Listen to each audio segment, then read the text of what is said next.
Events are powerful mechanisms for field development and social change. As a sports, tourism, leisure, events community, we know firsthand how they can transform the lives and livelihoods of those who are impacted by them. But we still have a way to go before we fully understand the wide-reaching implications of staging events in different contexts, countries, cities, communities, with wildly different social groups, all of whom have different interests and challenges at the local level. Of course, impact is highly dependent on one's perspective and social position. And this applies to all different kinds of events, whether that's the local development and the politics of organising a small community film festival, right through to the transformation of new urban quarters demanded by multi-billion euro Olympic-led regeneration projects. So given how critical inclusive and socially sustainable development objectives have become to event owners, organising committees and host destinations, we have seen the incorporation of the United Nations Sustainable Development Goals as a Northern Star. But we've also seen the more active and strident language of human and community rights informing policy formation, practical implementation plans, to scholarly debate to emphasise how exploitative events can be on vulnerable citizens.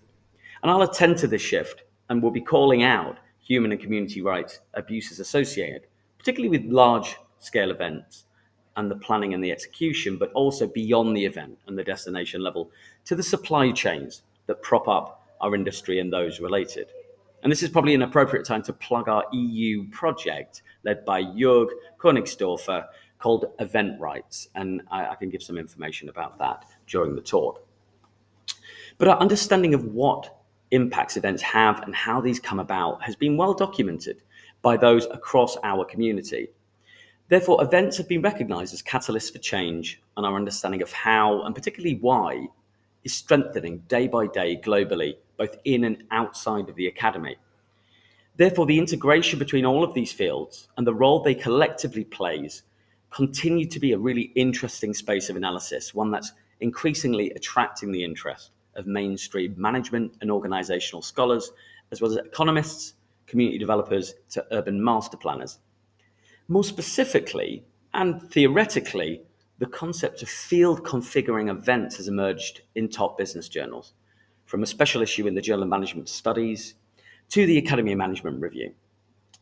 Here, authors have attempted to really deconstruct theoretically and practically how and why events are particularly useful, special catalysts for the development of organisational fields, whether that's in the field, for example, how events catalyse urban regeneration in a community, right through to industrial fields. So, for example, entire reconfigurations of tourism industries, right through to entire social movements. And I've always wondered, why is it that the attachment of global movements like Me Too, Black Lives Matter, to international events like the Academy Awards is so popular?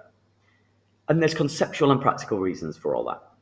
So therefore, I'll explore some of these core conceptual reasons why sports, tourism, and leisure events are particularly unique organisational constructs for achieving such outcomes, which is pretty significant for critique and advocating for the contribution of our fields for just generally social and economic development, but also for social analysis and the rethinking of broader management and organisational theory too.